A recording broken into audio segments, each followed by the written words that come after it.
Heather Gray here, aka the Lyme Boss. I am a functional diagnostic nutrition practitioner and bioenergetic practitioner, and we are here at the Biohacking World conference with my guest, Barton. I'm so excited to be with you here today. How are you doing? I'm doing great. Thanks for having me. Thanks for wanting to do this interview. Looking forward to it. Yay! So for those people out there who might not know who you are, which I know would be shocking because it seems like everybody should know who you are. Well, I mean, I think it's a big world, so I mean. Tell us a little bit about yourself then. Yeah, like, sure, absolutely. Why are you here at the Biohacking? Like, what is that to you, and how did you get started and all that? And tell us a little bit about Barton. Thank you. I think the biohacking space is something that I'm new to. I mean, I definitely work with men and women in their 40s, 50s that are looking into, kind of biohacking solutions, but I wouldn't say I'm like an expert in biohacking. So I'm here as a speaker, as a panelist, but also to learn. I love interacting with other practitioners, other people in the space of fitness, wellness, science, anything that's really helping people figure out ways to live healthier, longer, optimize, and all that kind of stuff. So I'm here as an attendee and as a panelist, and really just excited to learn more and be a part of it. So, but as far as me, I mean, I'm old. So I'm 49. I say it because it's a wonderful place to feel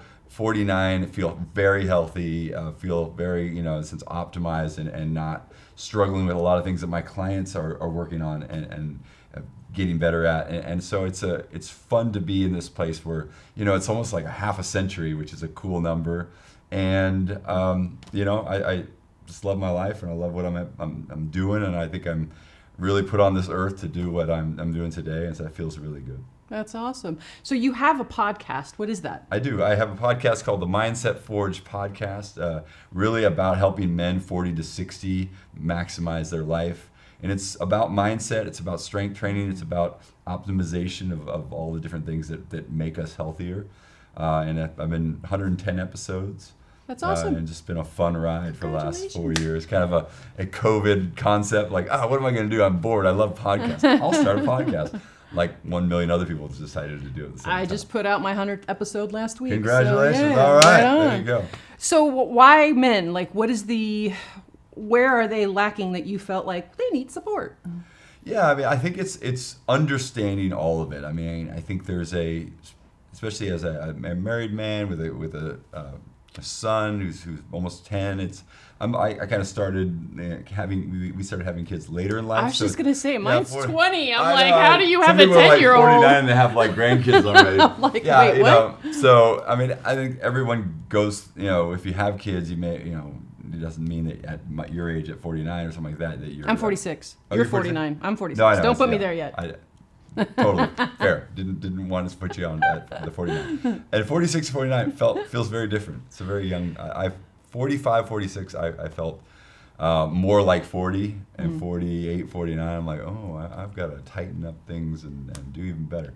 But anyway, I just feel like there's this place where it's like there's so much information out there. We kind of generally know that like strength training is important and like diet's important, and obviously being like a healthy weight is important, but putting it all together with the right mindset, because it can get either addictive in an unhealthy way, like you just see those guys at the gym that just like all they do, or they're just wearing themselves out trying to like stay healthy or stay young, and then it's the midlife crisis kind of era of our life. That 40 to 50 tends to be when guys are gonna go off the rails with that kind of stuff. And so I wanted to be a really calm, just voice of reason to help men kind of learn and make strong, healthy choices. Okay. I think it's great too, you're talking about the mindset, because with men, there isn't a whole lot of strong, healthy influences out there, and I think like back when the Me Too movement came out, right? And then men were just like stepped on, and I felt so bad. Like I was with the men. The pendulum needed to shift, right? Sure, like it did. absolutely. We absolutely, and sadly it shifted too far one direction where like all men were demonized. And I want to say, no, there's a healthy way, Yeah. there's a healthy masculine. So I love the fact that you're bringing that mindset piece in with health and wellness, because all too long we've focused on, just one thing, right? Just the body. And we've left out these other components that really you need it all for optimal health, right? Longevity, the whole 9 yards. Well, I think too, the idea of like the strong male, like the alpha male, is not really what.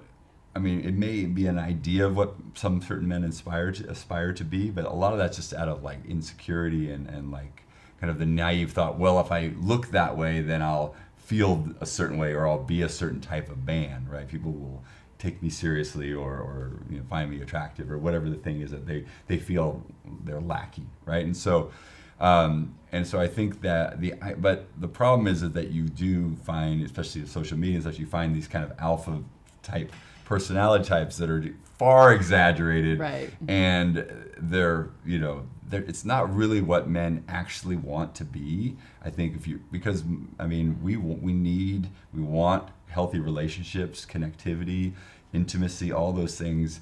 And what I've found just in my own kind of experience with like being strong and being healthy is that it just puts you at a peaceful place where you can then like really care about somebody else and consider other people's needs and being kind of a strong figure if necessary. I don't need to use my strength very often, in life, but it settles you, and I think a man who's very triggered by insecurity, inadequacy, or I'm not enoughness, and all those things. That toxic masculinity. That ends up over, like we have a tendency to overplay, either certain aspects of our personality or just do things that are just overly kind of masculine, and then that gets icky.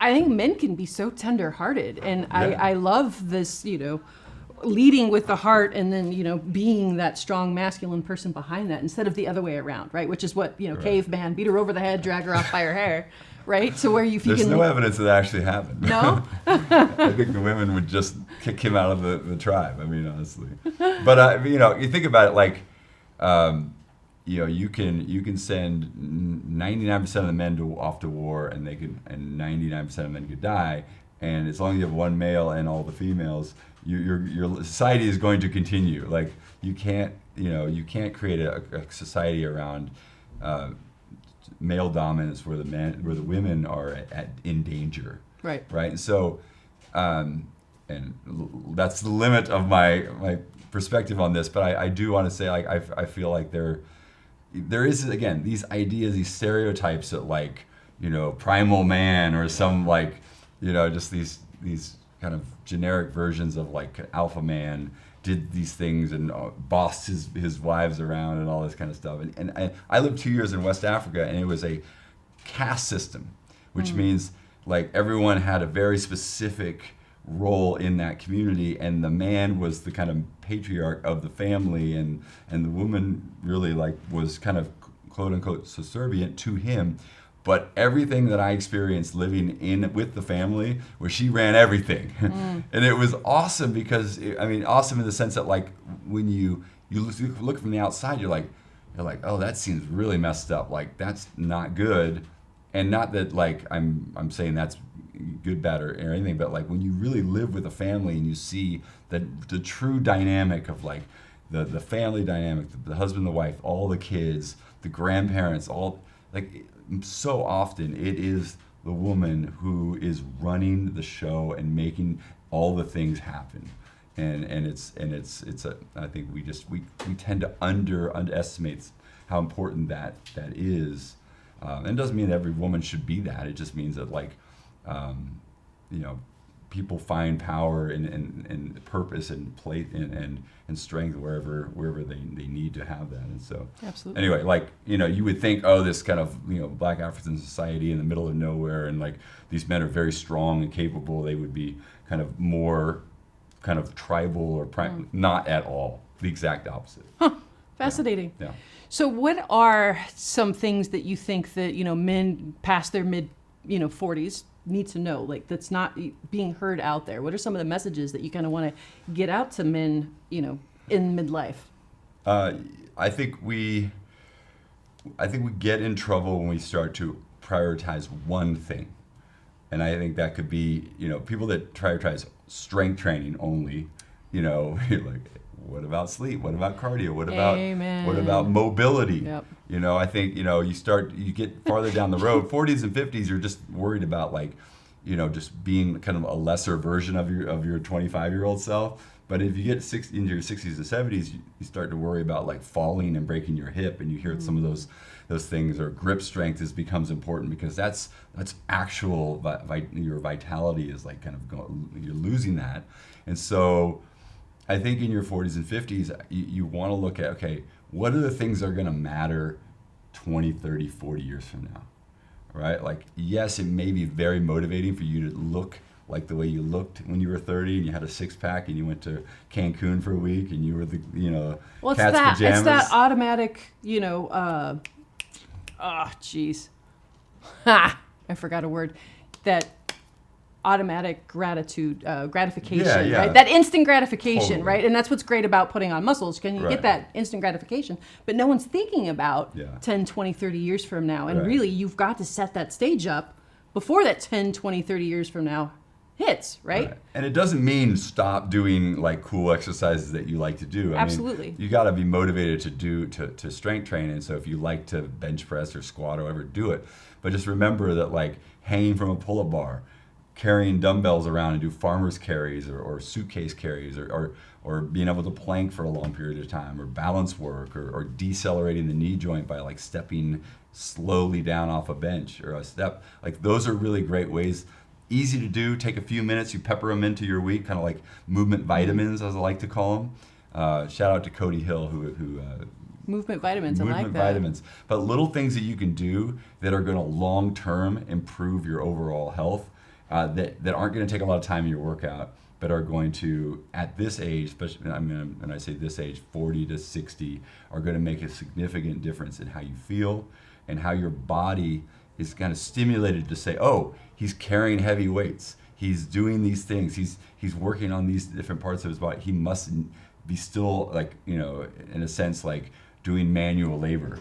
Because I think if you talk about farmers, like people who have a lot of strength or really strong legs, it's a lot of these people who have like doing a lot of manual labor, right. And that their body has to continue to be strong. Like you ever like shooken hands with like a construction worker, you're like, oh God. Man. My uncle growing up, this uncle was a boat captain, and he was just like the man's man, and but he was, he just prided himself in being like super strong at like 60, and he would always like crush our hand every time. And it was kind of funny because he was truly like an alpha type personality, like to a fault. But, you just like, it was this idea that like, grip strength and vitality is something that is actually now being proven so important to us. Like, because if you can't, and just from a perspective of like, if I lose my balance and I need to reach and grab something, and I can't hold on to that thing, I let go, then I'm going down. Right. And that's where we bust our hip. And so it's like grip strength and knee, like the actual deceleration of the knee joint from the quadricep. Those are like the two most important things to be considering. And if you're listening to this and you have a mom or dad who's in his 60s or 70s, you should try to get them to start doing this stuff ASAP, because this is the stuff that will like kind of naturally help them in those moments where they're not ready to, or they start to fall and they don't know what to do, and they just reach out and grab maybe even your hand, like they sometimes you're walking with your mom or your dad, and they get off balance and they reach in and they grab you, and that grip strength or that ability to stay or to restabilize himself is key. So we've talked a lot about the physical stuff. Let's jump a little bit more into the mindset. So Sure. What are you talking about with the mindset with gentlemen in their mid-40s and up? So starting with discipline, daily habits, having things that are just like make you a better human being, from that you do on a daily basis. So one of them is going to be some sort of exercise. And I tell people, I think you can overdo strength training and overtrain, but like I believe you should do something physical every day. Absolutely. That could be a hike, that could be a bike ride, that could be going to the gym 2 or 3 days a week. That could be doing a yoga class. Walking. It's crazy how underestimated walking is. Especially and it's outdoors in like morning Amen. sunlight. Get your vitamin D, get the fresh air, the whole 9 yards. And you lived in Hawaii, so I did. You got you get your earthing, you ground with the the electromagnetic radiation from the water and the sun and the earth and all that. And so, but yeah, these are types of things that like just right off the bat can make a difference. but having something that you know that keeps you disciplined, that like going to bed at the same time every night, you know, so your circadian rhythms are on track and you're releasing hormones. You know, when we talk about, you know, biohacking, the first stage to any type of like optimization is just optimize the natural things that our body will respond to.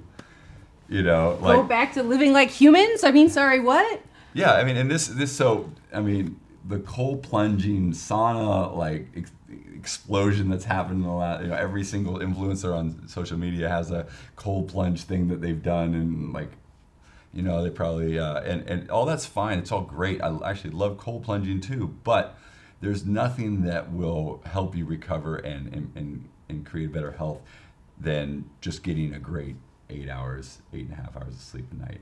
Amen. You know? I mean, and there's no specific number. I mean, the most, you know, Ronnie Coleman, who's won 8 Mr. Olympias, and he only slept like 5 or 6 hours a night every night. And he was a police officer and a bodybuilder. Somehow he was able to do it all, and that worked for him. So for him, fine, 5.5, 6 hours of sleep. For most people, I think they feel best at about 7 to 8 or more. Absolutely. My friend said, you know, the only problem with sleeping 9 hours or more a night is that you're going to feel really rested, and that could be problematic. some people will say like, oh, you know, I woke up with 9 hours of sleep and I felt tired. And if you think about it, we have these like sleep rhythms, right? So if you naturally always wake up at 6 a.m. and then on the weekend 6 a.m. passes, and then, you know, and then all of a sudden you wake up and you're kind of in a deep sleep state, you may have gotten more sleep, but you feel just like wiped out because your body wasn't ready to wake up. It was actually like going into a deeper sleep, and so it was kind of like down regulating. And so you can wake up and feel groggy for almost an hour or so, and that's not a sign that you didn't sleep well. It just means that you might have woken up a little bit differently than you normally do. That totally makes sense. Never thought about that before. Yeah. So what are some of your favorite hacks out there then? Okay, so we kind of brought up cold plunging and sauna, but you said that there's, you know, getting back to the basics, right? So yeah. I mean, and I think that, you know, with anything that's like, how do we hack our health? You know, you always want to start with like, you know, what are the things I can do in my environment to make me healthy?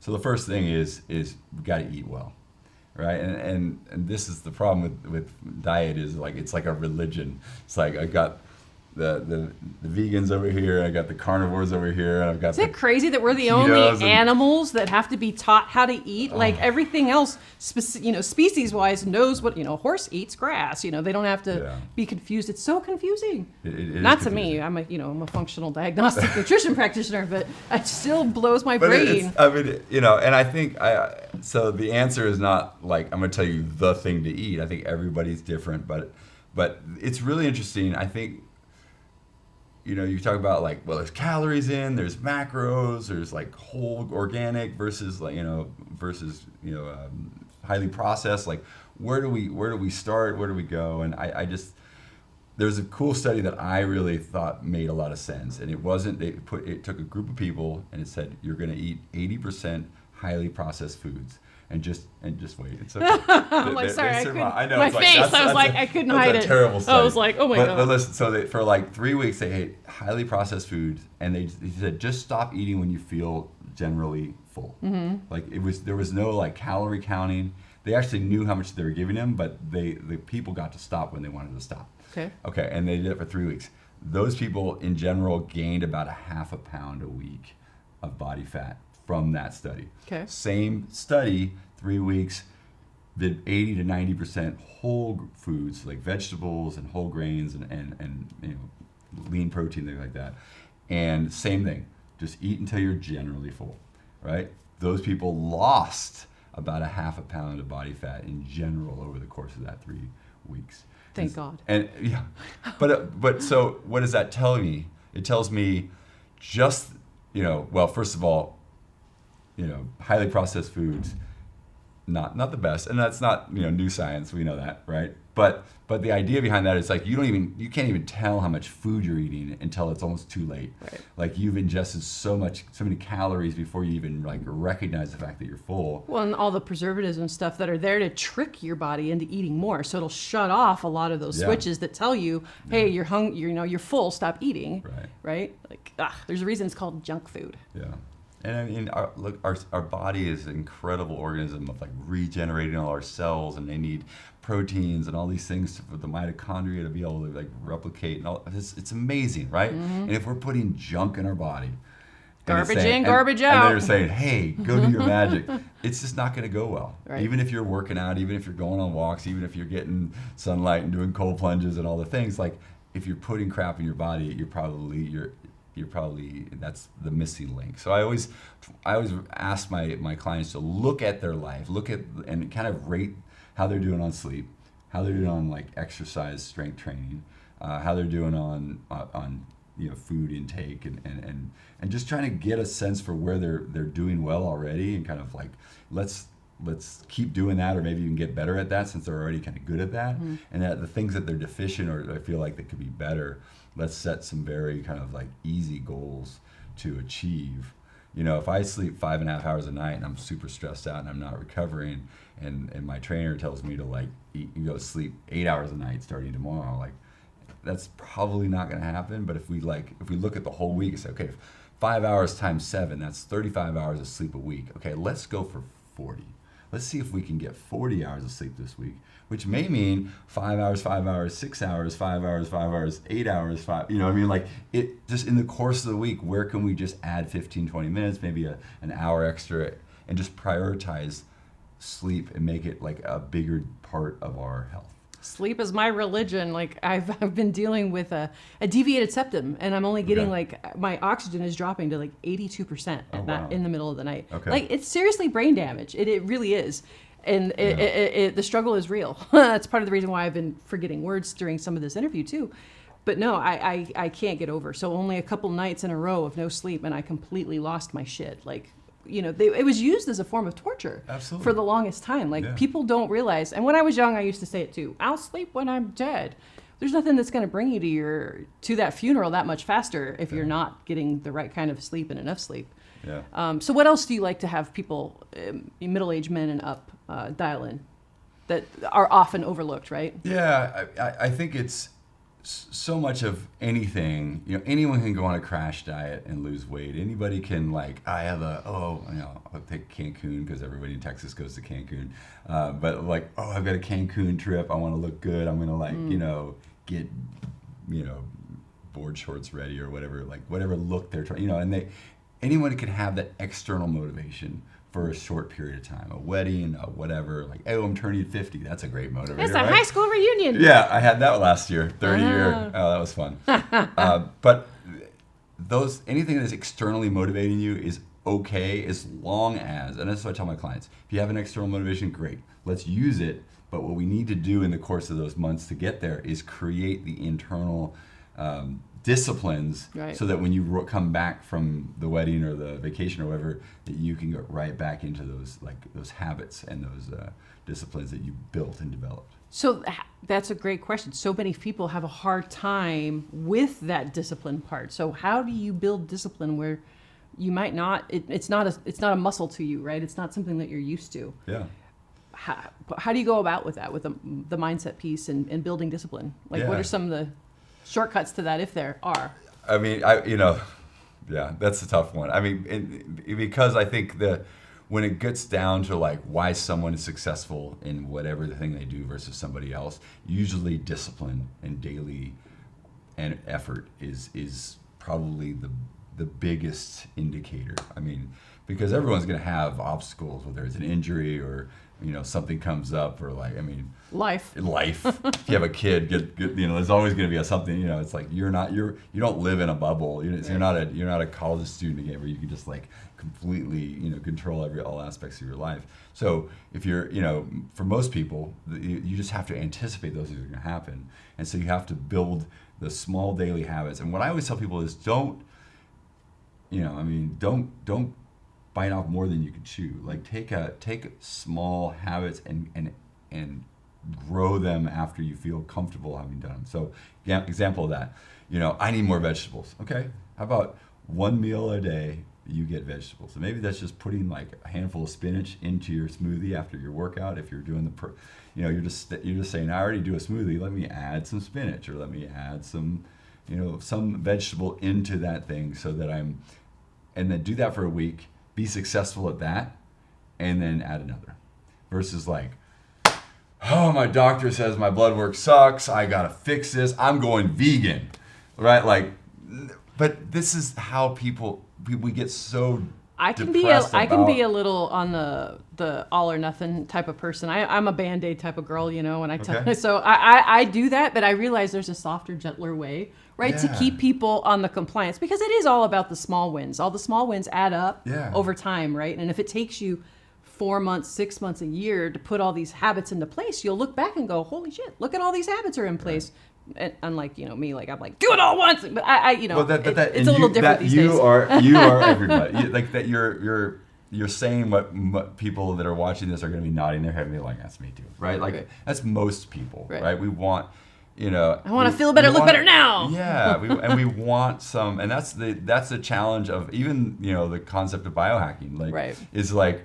Yes, there are ways that you can kind of use the biohacking, like and the new science and technology to help yourself be at your best. But let's never leapfrog the thing that actually, like long term, is going to matter most. Absolutely. And that's why mindset is always in any conversation I have with somebody of who wants to. She wants to get stronger or lose weight or have some sort of life change. Like we're always talking about. It comes back to like, what are we doing on a day-to-day basis? And when stuff goes wrong, life happens. Good stuff, bad stuff, ugly stuff. How quickly can we get back into our routine? Because it's one thing, and I've noticed this the first month. It's the honeymoon period. They're doing everything I'm telling them. They're locked in. Man, they're getting results. They're feeling great. Like we're high-fiving every time I see them in the gym. We're talking on the phone. But then something happens, a family thing, they got sick, COVID, I don't know, there's, something pops up, there's a week and a half that or there's a vacation, something derails their momentum. And it is that ability to get back on the horse and restart and recalibrate and build that momentum back that is the main indicator that a person can do it again and again. And when I was in college, there's an interesting guy, it was kind of early on when they were talking about like sports performance coaches, and he came and talked to the music department about, when you're a basketball player, let's say, and you miss a shot, the most important shot is your next shot. The most important shot after you miss is the next shot, because it's where is your mind the next time you try to attempt that again. And in music, because I was a music major, I was saying, and so the music, it's like, it's the note. What music? What did you do? I sang opera. You sang opera? Yeah. Shut up. That's incredible. Shut the front door. Shut the front door. That's incredible. Yeah. I've always wanted to sing. I was always bummed that I like being on stage. I love singing. I don't have a voice. I would like to take classes. Maybe you're meant to do stand-up comedy, because I hear that's what's coming. But the whole idea was like, you're up there performing and something whether it's a sound doesn't come up right, or you miss a note, or you miss something, like how quickly can your brain pivot, get back on track? And with music and sports, it's very like, it's the flow state. Right. You can't be in your head thinking about like, oh, where am I at? Like, because you're lost, you're gone. The moment is completely lost. And so you have to be able to really like be attentive to like, how do I quickly get back on track? So in life, that same analogy can be used, but it's in a more macro way. It's like, the people that you see that you're like, God, that person's fit. Like, oh my God, they look great. Like, it's probably one of the things, the disciplines they probably figured out is that just like everybody else, stuff happens, vacations happen, chaos happens, but they're able to prioritize getting back on track quickly. Or they're complete narcissists and they don't care about anything else except themselves. That happens too. There are those people too. We gotta watch for them. So as a fellow podcaster, I know that it's a long game and it's quite time consuming, but you joked and said that you did it because it was 2020 and you were bored, but you've put out 110 episodes. So there's obviously something more to it than that, just starting something out of boredom. So what keeps you inspired? What keeps you going with the podcast, and what kind of info are you putting out there? Do you have guests? Is it a solo podcast? Like, tell me a little bit more about your podcast. Yeah, absolutely. So the concept right off the bat was I wanted to interview athletes and performing artists on how they show up for the big moments. So it was really like a mindset podcast. So I can come on now, huh? Yeah, now do stand up. Yeah, you can talk about your stand up, and Fun. so it was always, and it was so fun because I got to interview like former NBA basketball players and like Broadway singers and dancers and all these people. That sounds incredible. And it was awesome. And for 4 years, I mean, like in 85 episodes, like that was what I was doing. And I was just finding these really fascinating people, ultra marathon runners, like people just that were doing cool stuff. And I would interview them, and we would talk about, performance and, like just life lessons from like, how do they, even from things like, how do you get your body ready to walk on stage, or do the thing that you're supposed to do. And and so that was such a fun journey. And then at some point, about a year and a half ago or so, maybe less than that, I just realized that like I wanted to start talking to an audience that was closer to the people that I was actually training and working with, and I wanted to make the podcast a more of a value add to the people that I was already connecting with, and then also like a vehicle for people who found me on the podcast to be able to work with me. And so more of the online coaching type situation. So yeah, I streamlined it to kind of keep everything kind of in the same direction. And that's where nowadays in the last 40, 20 or 25 episodes, it's really been about just mindset around living your best life in between 40 and 60. So has it been solo, or do you still have guests? I still have guests. Okay. As much as I love the interviews, I try to do in person as much as I can because I just love I have a theater background. I spent a year in New York. Okay. Very cool. Doing theater, and so I love this. I love the energy of like talking to people, but it's great to be able to get on a call with somebody who's It's quite different staring into somebody else's eyes, and compared to when you do an online interview on Zoom, you have to stare into the camera, right? Yeah. In order to look like that you're connecting with the audience. So I'm looking in a black hole for 100 episodes. So this is a little different. I'm like, oh, his eyes are blue, and look at his smile, and it's kind of fascinating. You do this thing on camera, and you do audio. Audio, video. Okay, audio. Yeah. I always wonder if people actually when you have like a Zoom type, call that you put on like social media, and you're like, you want them to watch it. I'm like, are they really watching us? I don't know. It's like they probably just have it on, but they're listening. Oh, gotcha. Because like, what do you, unless you have a whole bunch of graphics and things like that are going on. Right. Like, I had one guy present. He's like, "Can I share the screen to present?" I'm like, "Sure." No, knock yourself out. But I don't know how many people actually watch. Right. Yeah. But so we're getting ready to wrap up. What is like a last little nugget that you feel like men in their mid-40s plus up need to hear that they're not really hearing anywhere else? Like, drop us with your last little knowledge bomb. All right. Inspire us, Barton. Okay. So you are, I'm not the only one who's going to talk to you about strength training, about sleep, about nutrition. Like, there's a lot of people out there that are talking about this.